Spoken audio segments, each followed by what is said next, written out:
One, two, 1, 2, 3, 4.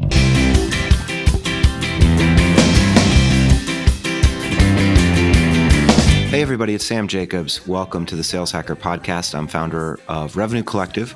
We are a private membership for commercial growth operators all over the world. We're in 7 cities now. We just launched Indianapolis. If you're a VP level or above sales and marketing leader and you're interested in learning more, reach out. But that's not the point of why we're here right now. Why we're here right now is because we're going to talk to Nick Worswick, who runs all of growth for WeWork, which is a $2.5 billion ARR business.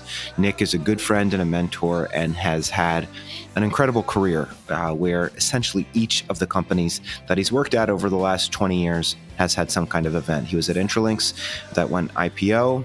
He then went to Bullhorn, which was acquired by Vista. He then was at Grubhub Seamless through the IPO, and now he's at WeWork, and WeWork is WeWork. So he's an incredible leader and executive, and you're going to hear really about how to manage your career and how to build a sales and marketing organization at scale, at a very, very large scale, and what the key inputs are. Here's a hint. It's going to be all about training and enablement. But first, before we get to that interview, we want to thank our sponsors. We've got 2 sponsors. The first is Showpad. Showpad is the leading sales enablement platform for the modern seller.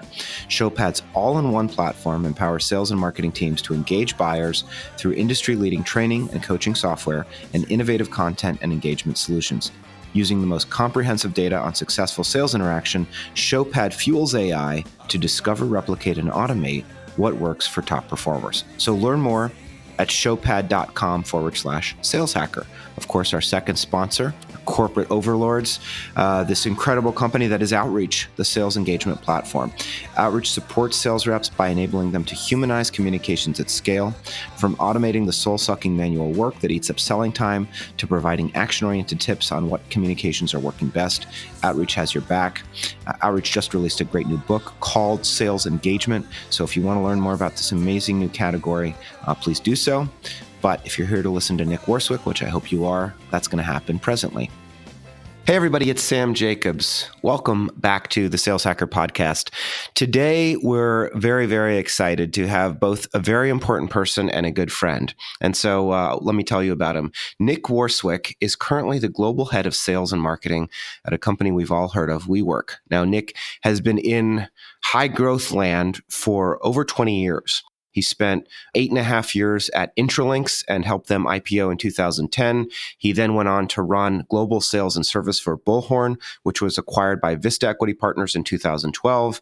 He then ran the corporate division for Grubhub, which IPO'd in 2014. And now he is essentially, although that's not the official title, but essentially the chief revenue officer or the head of revenue for WeWork. As you can tell, he's had an exit or an outcome in each of his last couple companies, and he is well known across high growth land as somebody that is an exceptional leader, exceptional executive, and also a good person. So, Nick, welcome to the show. Oh, thanks so much, Sam. I'm pleased to be here. Well, we're pleased to have you. We tend to start the show in a very simple way with your baseball card. And the good news, as you mentioned to me yesterday, is that WeWork has some, public bonds. So there's some information that you can share with us. But first, tell us your official title. So I'm officially the head of sales and marketing globally at WeWork. Okay. And obviously we know who WeWork is, or we think we do, or the We companies, but tell us a little bit about the company from a run rate perspective, from a capital raise perspective, from a size of your team perspective.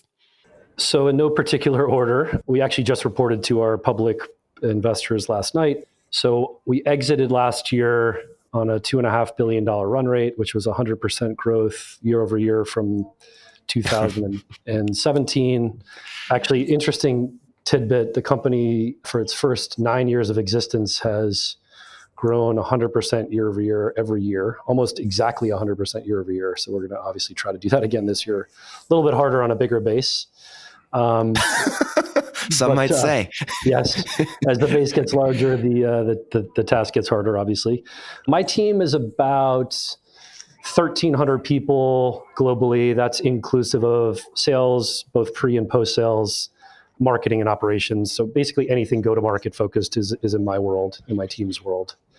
And, it's been a pretty wild ride coming up on 2.5 years. And we could talk a little bit about some of the things we did when we got here, but that's the sort of state of play of the business.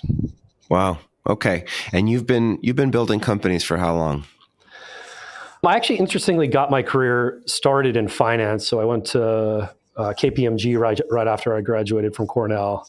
Spent a couple years there kind of cutting my teeth. And if I'm being super candid, I actually learned that I didn't really want to be in finance. And frankly, I don't think I was very good at it.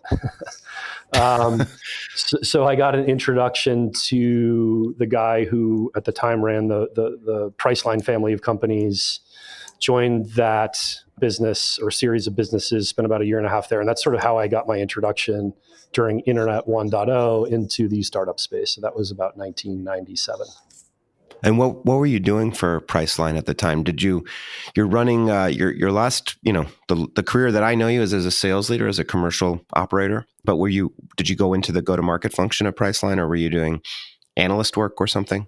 I did. So at KPMG, what I learned was that I wasn't very good at, I didn't have a ton of facility with numbers, frankly.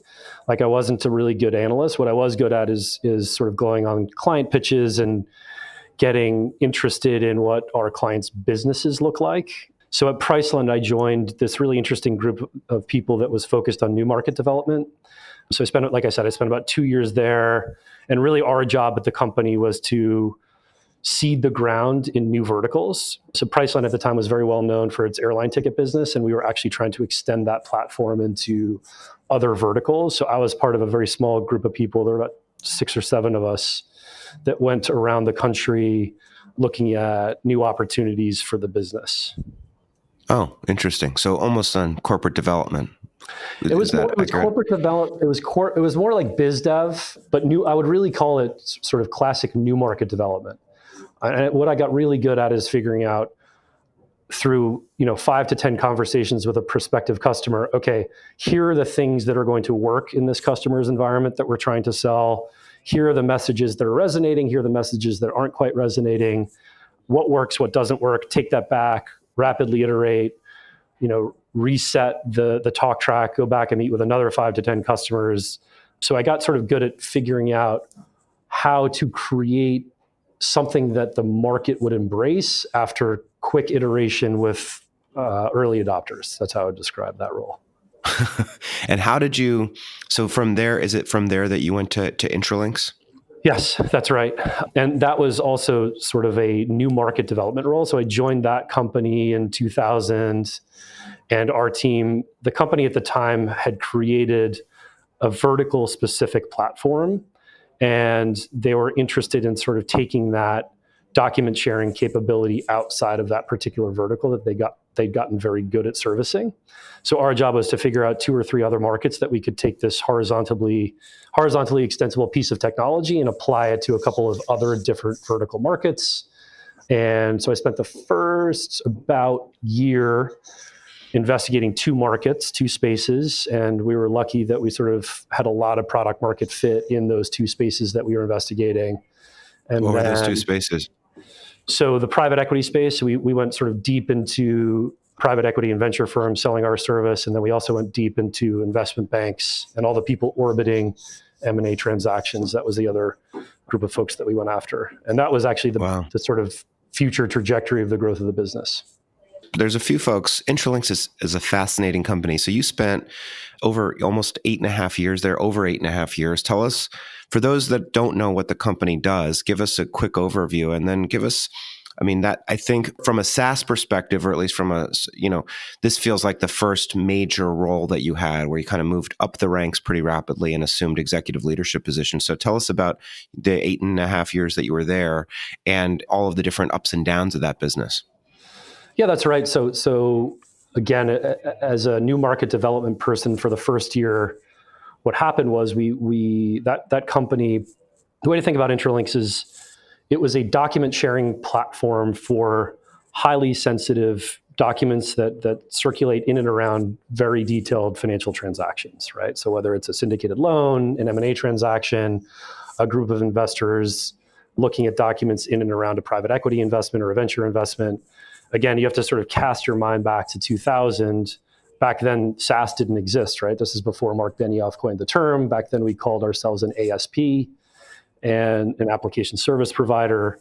And really what our job was to, as salespeople and business development people, to go out to the market and convince bankers at Goldman Sachs and the like that putting documents into the cloud was a safe, reliable, and expeditious way to get everyone involved in a sensitive financial transaction relevant access to documents to help them make an informed decision about whether to invest or not invest. Basically, that was the thesis of the company. So my trajectory there, after we sort of uncovered these two new verticals, is I quickly got, I think, relatively good at sort of telling the story externally. And the thought was, well, we need to go hire a group of people internally to go expand the story externally. And so we had a thesis that we could hire a group of people, so a lot of whom actually we hired a group of people that went out and really sort of evangelized this market, got all of these investment bankers and private equity folks to use the service. And from 2000 to 2009, the company sort of grew 40 to 60% year over year. And we had an IPO in 2010. And my career trajectory was from this new market role into a sales management role with increasing responsibility, mainly because we were trying lots of things that hadn't been tried before. Frankly, I made every mistake in the book alongside a few of folks that I consider very good friends. And then we just got very good at identifying talent, training that talent, indexing that talent against the market, and then wash, rinse, and repeat the next year for another 50% CAGR, another 60% CAGR, and so on and so forth. So skipping to the end, over the course of that time, by the time I left the business, I was sort of managing all of the business in the Americas. At the time, the company was about 150 million in revenue, and I think my remit was probably 100 million of that in 2009. Wow. And you mentioned that I think this is a theme of your career, but identifying talent and then training talent. Did you have mistakes that you made that helped you learn those lessons? How did you develop a training program? What were some of the insights that you derived over those years as you built that team up and grew it to 150 million? Yeah, to be very clear, I think I literally probably made every mistake, right? And I think the way that you learn and the way that you get better is you have to experience those mistakes. You can cut down on mistakes by reading, by talking to colleagues, by connecting through to some of the content that obviously you've done an amazing job creating over the last year and a half or so. But again, predating all of this in 2000, we were sort of forced to figure a lot of these things out. Because again, if you remember at the time, this is sort of the beginning of Sales 2.0, when you were really figuring out what customer-centric selling looked like. You were really figuring out, again, what the market's response to software as a service was going to be. So a lot of the things that we were doing was sort of recasting the notion of software into a business buyer. And that was a really interesting time to be in software sales, because predating that, it was very hard for a business buyer to make a decision to stand up a piece of software because the cloud didn't exist, right? So we had this really cool moment in time between 2000 and I think 2006, 2007, where you were still able to go out and talk to business buyers about the notion that putting their information, putting their data, buying software in the cloud and renting, not installing and instantiating a rack of servers was actually the right way to think about rapidly deploying software that would help them grow their business. So during that period of time, hiring that first group of salespeople it's funny, I look back before the podcast, I look back at the group of my first cohort of sales hires. I distinctly remember in 2003, we hired this cohort of 10 new salespeople. And of those 10 salespeople, I had a 50% success rate. So half of them failed, right? And how long did it take them to fail? Way too long, right? So not only did half of them fail, but I think that half that failed, and again, my fault, not theirs, that cohort of people that failed, at the end of that, it probably took us collectively, those individuals and myself, 9 months to recognize that it wasn't working, right? And I think part of your job as a sales leader is to compress that time as much as possible. If you can get that learning in the first 30 days, because you are going to fail with some of your first hires, you're never going to get 100% success in your sales hiring. Your job is to determine that really quickly and mutually decide to part ways as quickly as possible. What is the mechanism or framework, or what are your tips for making a call in 30 days as to whether somebody's going to work out? Deep investment in training, right? So a lot of people, there've been a lot of books written about, and I think probably a lot of folks in the pod that are listening have read a lot of these books about how you hire. And there's a rubric, lots of different rubrics around how you hire and ensure success in hiring.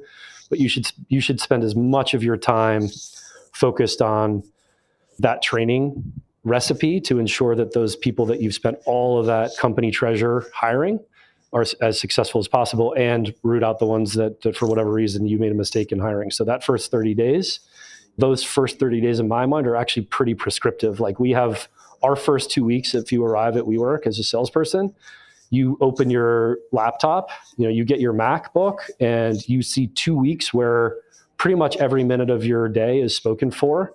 There's obviously some free time to hang out with colleagues and such, but pretty much every minute of your time is spoken for those first 2 weeks. Then you have a little bit of a break to do some on the field learning in week 3, and then you go back at it in week 4. So by the end of week 4, we have a very clear indication, because we're pretty prescriptive about, those first several weeks while you're on board.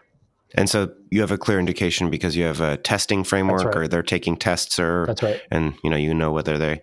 And are you actually making a call on certain people and saying, you know what, you didn't get to 70% on this commercial real estate proficiency exam, so thanks, but God bless you? I mean, hopefully we handle things slightly more diplomatically than that, Sam. But yes, there have been occasions where we mutually decided to part ways after several weeks on the job. Yeah. This is why you're in the position you're in, and I'm sitting here doing a podcast, Nick, because diplomacy is not my strong suit. You're too humble, Sam. So over-indexing on training. What were your key lessons? We talk about this a lot on the podcast, and it's always interesting to hear people's perspective. But moving from an individual, did management come naturally to you? You mentioned you made every mistake in the book. What were, from your perspective, and now you've managed managers for many, many years, what do you think the top one or two mistakes that first-time managers make that, you would tell the podcast audience not to make when they take that leap? So I had this very interesting one when I was placed into management for my first time. I was pretty young. I was in my late 20s, and I had a couple of people on the team that I inherited that were in their early 40s, right? And so that is probably the most difficult position to be in a first-time management role, where there are people on the team that have 2 or 3 times more sort of years of work experience than you do. And I actually think, interestingly, as I cast my mind back, like, that was incredibly helpful to me, because what I was able to do is sit with those people and say, look, you've forgotten more in the last 20-ish years about the craft of selling than I've ever learned, right? Because I'm new in this job. But here's where I can be helpful to you, right? I can be helpful to you in how you craft your story. I can be helpful to you in go-to-market. I think I have some really interesting ideas around how we can prospect within this particular market, because I've spent some time talking to the first 25, 35, 45 customers. So I had some instant credibility there. So I think the key is you have to index to your strengths, right? Because in any management role that you take on, whether you're joining a new company or you're a first-time manager, there are things you're either inheriting, there are conditions on the field of play that you inherit that aren't of your making. And you have to play to your strengths, and you have to be very candid. You have to be very transparent about what your strengths are, and radically transparent about what your weaknesses are. So I remember lots of conversations where I was like, hey, that was a really cool meeting. Thanks so much. I learned so much from you because you've been doing this for 20 years about how you approach that customer's problem. So I looked at it, at least first time, as this sort of shared learning experience, right? We're in this learning journey together. And that's kind of the way I treat my team today. Like, my whole view of the world is we're on this crazy journey together. We're going to learn a lot along the way. I don't pretend to have all the answers. And I think if you approach, because salespeople tend to be very smart, and what they want from you is transparency. They want honesty, and they want you to provide them air cover. Like, if you were to distill down into 3 nuggets, like what every salesperson really wants from their management stack, like those are the 3 things they want. And I think if you sort of dissect those 2 or 3 things and really think about how you can add value, that's your job at the end of the day. What was the response of these older folks that have been doing it for 20 years? Did you have some wins and some misses? In my experience inheriting teams, it can be fraught with a lot of political conflict and turmoil, and there sometimes needs to be, sort of a testing period, and then kind of like you're either on or off the bus moment. Did you experience any of that? Yeah, and that's a great point, Sam. And I think, so yes, lots of wins, lots of misses. I think showing people some early wins across whether you're providing them air cover, whether you're in a meeting helping them, in a client situation, whether you're bringing them something that they didn't know about either a go-to-market strategy, whatever it is, you need to figure out a way to bring quick wins to people. And typically, that's through lots and lots of listening to your team. I think one of the things I do a decent job of is, particularly when I join a new company, is I actually I make very few, and it was pretty hard actually, WeWork, because we move so fast. Like, I make very few decisions, if any, in my first 30 days, if not my first 45 days. Your job is to listen. Your job is to take counsel from people that know way more about the company, the customer, the management team than you do. And then slowly, through lots of good questioning and interactions with teams internally and externally, start to formulate opinions. And then once you formulate your opinions, your job is to be radically transparent about what you're going to do so that you demystify for people that period of time where folks are like, oh, I have a new boss, or there's a new VP, or whatever it is that they're vibrating about. Your job is to, as quickly as possible, create trust and transparency around what you're going to be doing for the team. Wow. Obviously, it's a great formula. So you were at Intralinks for a long time. I guess there's sort of two relevant questions. One is, how did you know it was time to go? Because obviously Intralinks has continued on through a variety of different capitalization moments, including one where they were just recently acquired by a member of Revenue Collective. That's right. not individually, but Rishi Khanna led that acquisition. Mm-hmm. But so how did you decide that it was time to go? And then how did, we're going to talk a lot about this, but how did you figure out that Bullhorn was the place that you wanted to go? My counsel to people is, when everything becomes a mechanism at the beginning, middle, and end of the year to wash, rinse, and repeat, at least for me, some people find a lot of comfort in that. And it's like, oh, I've got my machine working, and all I have to do is turn a dial 2 or 3 notches. I had just gotten to the point where it was an industry I'd been part of for 8.5 years. I was ready to try something new. And I had this interesting thesis where I was like, wow, we had this amazing 4, 5, 6 year run after the bubble burst of, again, 40 to 60% CAGR every year. I sort of had there was this sort of demon on my shoulder asking me questions about whether are you good or did you get lucky?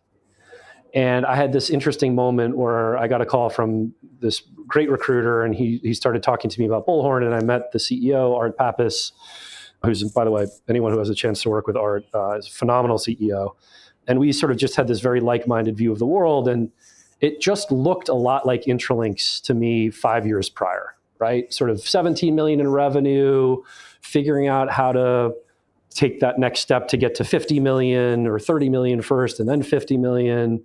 Do we build an inside team? Do we not build an inside team? Do we hire enterprise salespeople? Do we not hire enterprise salespeople? Should we go up market?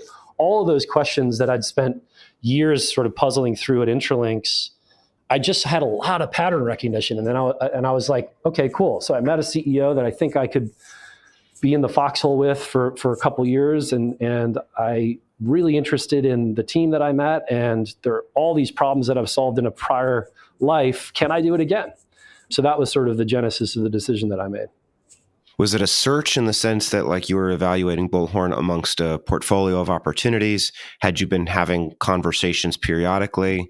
Or was it just sort of luck? Like this was the first conversation that you had and it turned out that it was the company that worked? I was getting, again, frankly, I was getting a little crispy, right? It had been 8 years by the time I started talking. And so I would say that I had poked my head up. I was taking calls.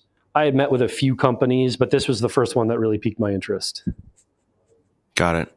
And, I remember you and I talking about Bullhorn years ago, and you'd shared with me that your conversation with the CEO was incredibly transparent about sort of the goals of acquisition. Walk us through that conversation, because I think a lot of the times when you're an executive, having that direct dialogue with the CEO about what they want to do with their business is often not as easy as the way that you described it with Bullhorn. But walk us through that conversation.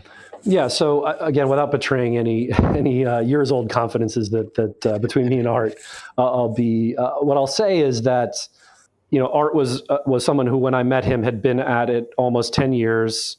He had and you'll find this a lot with people that have raised either a Series C or a Series D, depending on what stage of growth they are. the next leap, whether you're going from 10 to 20 or from 20 million to 50 million or 50 million to 100 million, what I would say is it's very important that your interests are aligned with the interests of the CEO, and obviously the CEO's interests are aligned with the investors.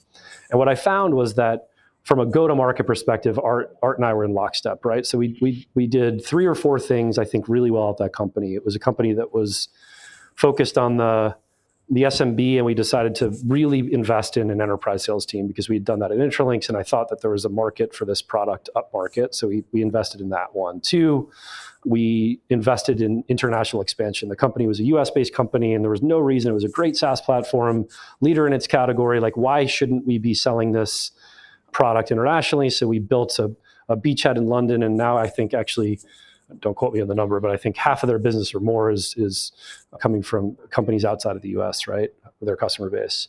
And the last thing was we had this idea that you could create sort of a robust business development function and get partners into the company to help you sell. And in the space that we were in, that actually worked out pretty well.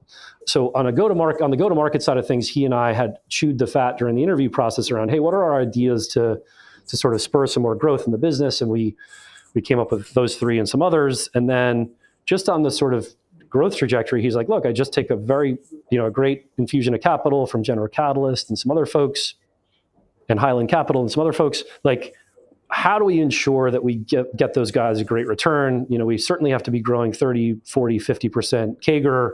How do we, coming out of 2009 when the world had collapsed, like, how do we recharge the growth in the company?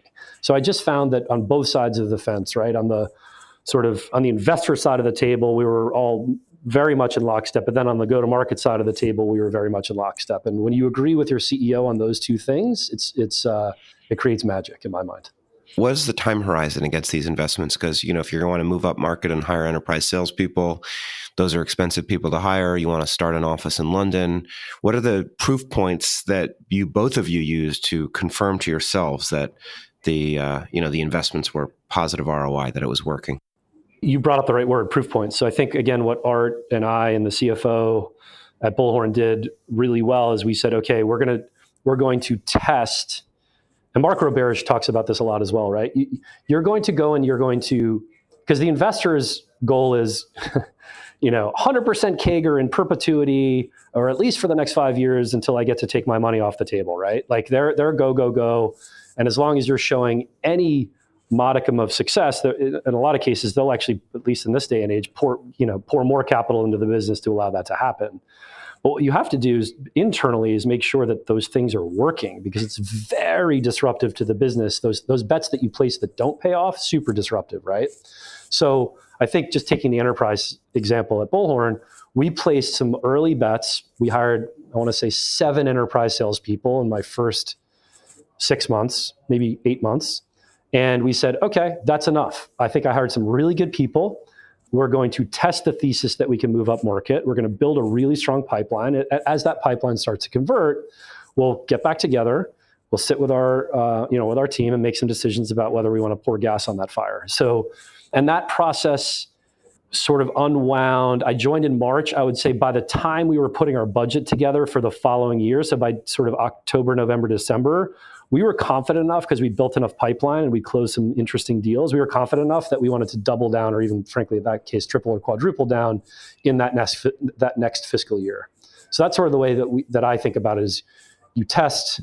Proof points are good, and you don't need 100 of them. If you have a robust pipeline and you have 5 or 6 people with contracts out and they're ready to buy, and a couple of those contracts drop, again, you have to look at the TAM of the market you're going to and all that stuff. But assuming all that has happened, in my mind, you're ready to place that next bet.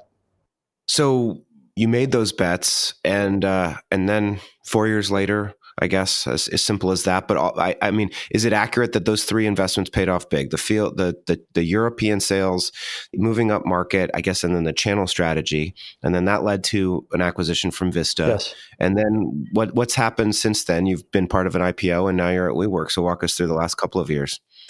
So Seamless Grubhub was super interesting. That was a great business. I sort of was always interested in these marketplace businesses from my time at Priceline.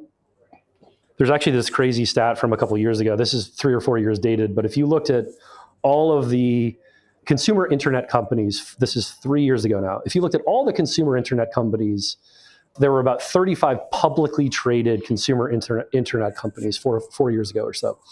And of those, 29 were marketplace businesses, right? So if you look at the creation of wealth in and around internet businesses, it's all been around marketplace businesses for the most part. So I was sort of just always fascinated with these marketplace businesses. So I joined Seamless at the time prior to the merger with Grubhub.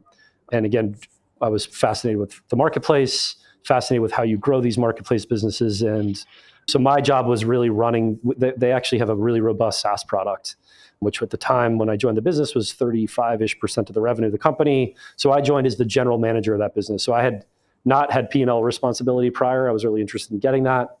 So as a GM, I owned sales, marketing, customer service, and everything in between. So I really sort of got an exposure to the loss side of the P&L, not just the profit side of the P&L. So to speak. Which was a really cool learning experience for me. And that was a great ride. You know, we merged with our largest competitor, Grubhub. About a year after that, we went public. And then I joined WeWork about 4 years after that. So one of the areas that I come to discuss a lot of the time, and which I think your track record demonstrates, is your ability to select the right company. So, and it's, again, the track record is you're at WeWork, before that an IPO, before that an acquisition, before that an IPO. So how do you do it? What are your strategies for company selection, and how do you ensure that you're positioning yourself? And I'm not saying that the only reason you've been successful is because you picked the right companies, but certainly that's had something to do with it. So how do you think about the process of due diligence and sort of company selection when it comes to where you're going to work? Right. So at a high level, I have lots of people in my network call me for career advice, and I love those conversations, by the way. I love talking to people about opportunity assessment. And what I find is that for a variety of different reasons, people tend to rush to judgment on an opportunity at the highest level. And they do that for, again, myriad reasons. But what I always tell people is, look, think about it as if you were an investor, right? Think about it as if you were a VC, and the luxury that the VCs, by the way, have in a portfolio of 150 companies is they get to spread their risk over those 150 companies in the portfolio. So they'll sell you all day long.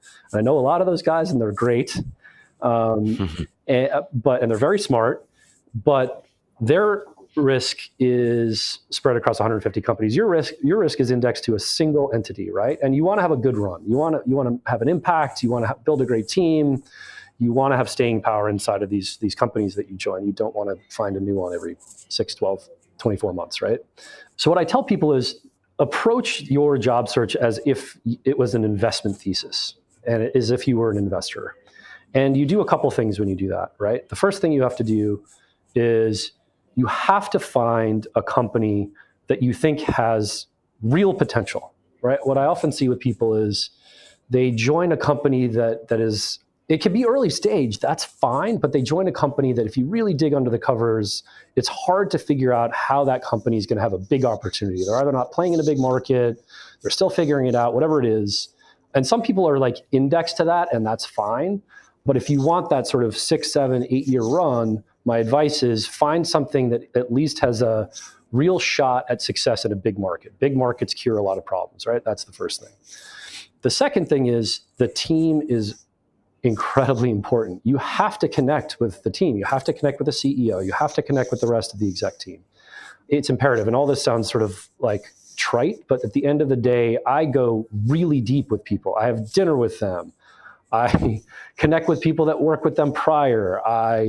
I get to the point where people are like, wow, this guy is really diligencing me, not just the company, but really spending a lot of time with me as a person on the exec team to ensure that you really want to be in that foxhole with those people for the next 4, 5, 6 years, right? So that's the second thing. The third thing is, and this is where I think a lot of people get tripped up, your experience, your pattern recognition has to be relevant. So what happens is a lot of times a Series A person, because they want to take their next step and they want to join a much bigger company, gets wooed by a company that's, let's say a $20 million company into either a VP role or a regional sales role. And their muscle memory around what they've done with the 2 salespeople in that Series A company just has nothing to do with the fact that this $20 million piece of business that they're going to be running now has to go to $50 million. You have, like, your experience in everything in and around the sales apparatus has to be super relevant. You have to have pattern recognition. And I think a lot of people, you can obviously learn, but you want to make sure that you're going to be, the value you're adding is going to be additive on day 45, not on month 8 or 9, because that will end in tears. There's probably people out there that say that's great, Nick, but I don't want to just stay Series A companies. You know, I had a great run with this. I took this company from 0 to 10, but the money, honestly, the money's made at the end, right? So whenever the company finds out what it's going to be when it grows up, whatever that endpoint is, that is when liquidity is ultimately realized. And the people that are building the company at the Series A stage, if you're in there and out of there in 2 years or 3 years, you often don't see the end. So if you want to be relevant at the 20 to 50 or 50 to 100 stage, but you haven't done it before, but you're kind of mid-30s or something like that, and you've had your first VP title, what would you suggest to those people that need to develop that competency, but maybe feel like they're too old to take a step back and kind of learn as a neophyte? Yeah, great question. So I think there are a couple things. First of all, if you're at a Series A company and it's still Series A after 4 years, something's wrong, right? Probably.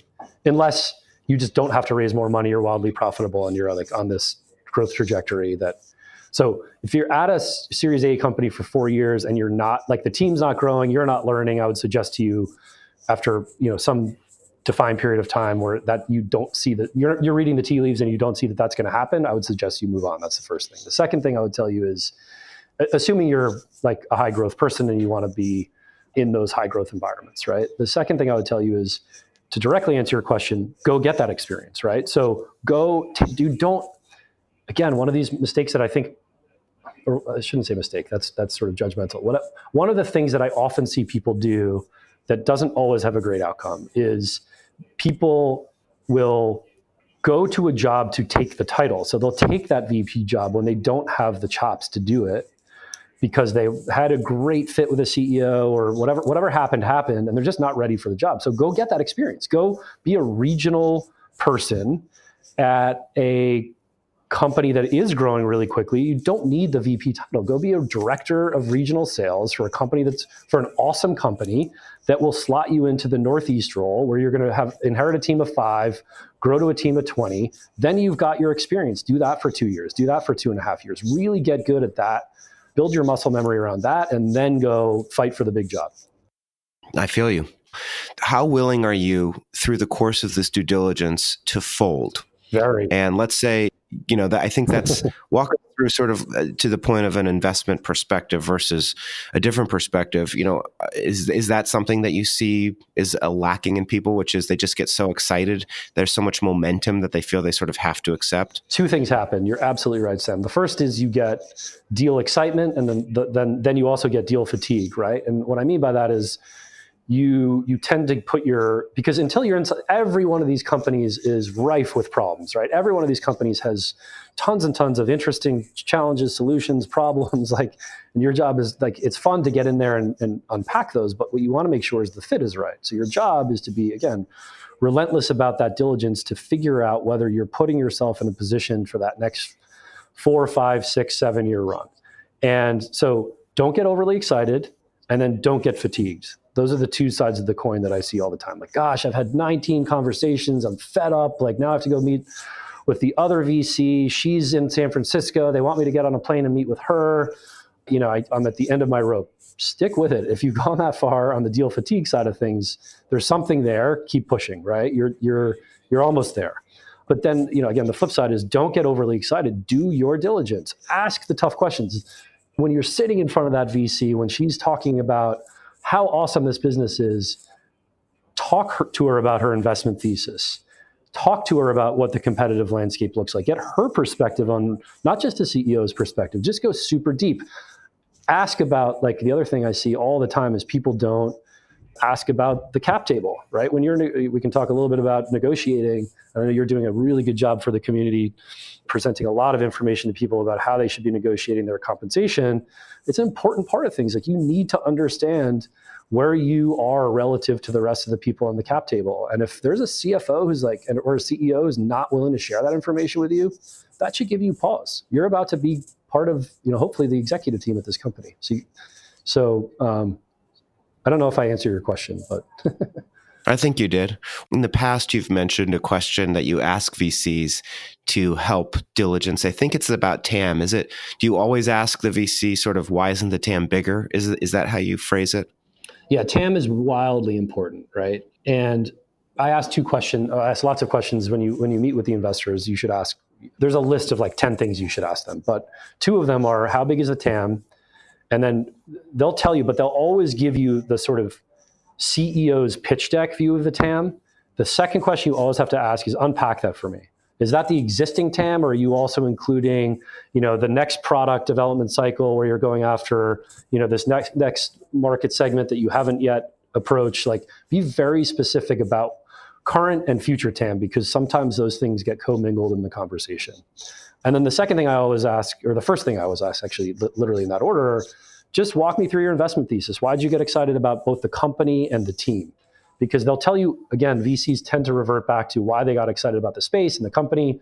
You also want them to really dig into the team for you and be specific. If you met with the marketing person and the marketing person, you were a little bit, or you've heard through some of your own diligence that maybe that marketing person isn't awesome, like ask the VC about the marketing person. They'll either say, I'm not comfortable sharing, or 99% of the time they'll be like, why are you asking? And then you can get into an interesting dialogue. It's very important. Like, the worst they can do when you ask these pretty probing questions is tell you not comfortable sharing. And that happens 1 in 100 times. Yeah.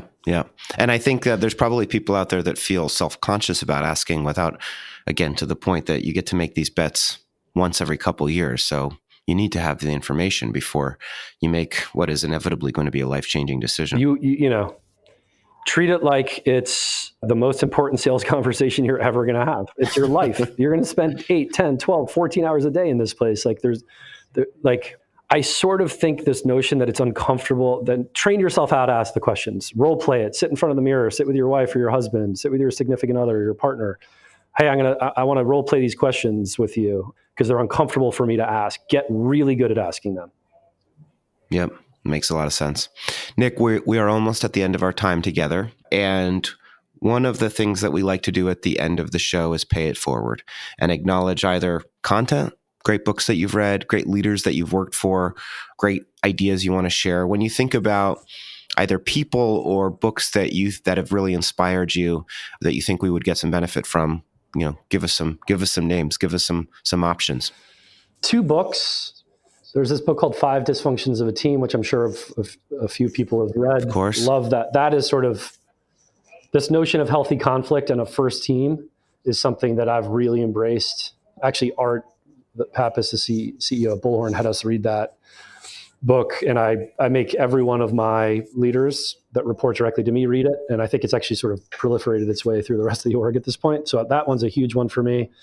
And then the other one is this book called Who by Jeff Smart. It's about sort of demystifying how you hire people and how you predict whether or not people will be successful in your organization. That book, I think, is super, super interesting. So those are 2 books I would recommend. Awesome. If people out there are listening and they want to get in touch with you either because they want to work at WeWork or they have a follow-up question, are you okay with that? And do you have a preferred communication channel? Is it LinkedIn, email? How should people think about getting in touch with you if they are fans? Yeah, email me at WeWork, nick.worswick@wework.com. Awesome. Nick, thanks so much for being on the show, and we'll talk to you on Friday for Friday Fundamentals. Awesome. Thanks so much, Sam. I appreciate it.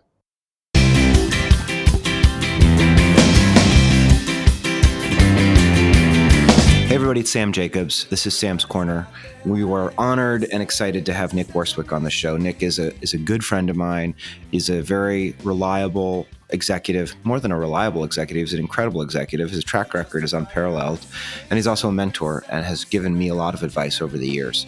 One of the things that we talked about was just managing your career and how to do due diligence on a potential company that may be trying to hire you.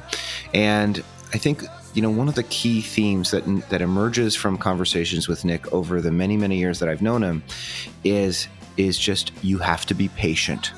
And due diligence is so important, and you have to be prepared to fold in a way that is very similar to an investor or even a poker player. You have to use new information as you get it. There's a lot of momentum that happens when you're looking at a company, particularly at the executive level. You've had some great dinners with the CEO. Maybe she's flown you out somewhere to some company event, and everybody you've met has been incredible. And that's all well and good, but you need to make sure that you do the due diligence, particularly at the executive level. The due diligence comes from reviewing the financial performance of the company, reviewing the state of the sales organization, reviewing previous board decks, understanding the cap table. So Nick is very specific about saying, hey, you have a right to understand the cap table and what the preferences are and how much money has been raised and who's invested in the business.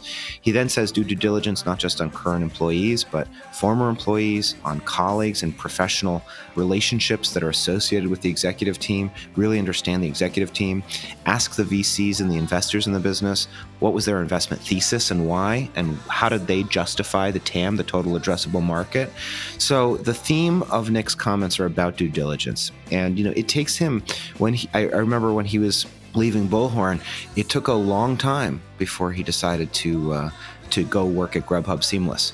And he folded many times. There were many opportunities that were presented to him by a bunch of incredible search firms, and he didn't just take the first thing that was presented itself. He was prepared to walk away.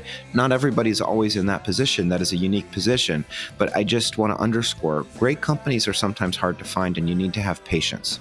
And if you have that patience and you have a set of criteria that you think might be helpful, then you're going to be in a much, much better position to select the right company. So that's just one of the things that Nick talked about. The other thing that he talked about is how much he invests in sales training. He says, it doesn't do any good to invest all this money in acquiring the talent if you're not going to invest in onboarding, in training that talent in a repeatable, systematic way. And that's one of the first programs that he put in place when he got to WeWork. And now they are at, if you heard that number, it is an incredible number, $2.5 billion in ARR. So that's amazing. Nick's amazing. This has been Sam's Corner. If you want to reach out to me, if you want to be a guest on the show, if you have feedback for me, please reach out to me on LinkedIn. It's linkedin.com/in and then /Sam F. Jacobs. That is again, linkedin.com/in and then /Sam F. Jacobs. Thanks so much for listening, and I'll talk to you next time.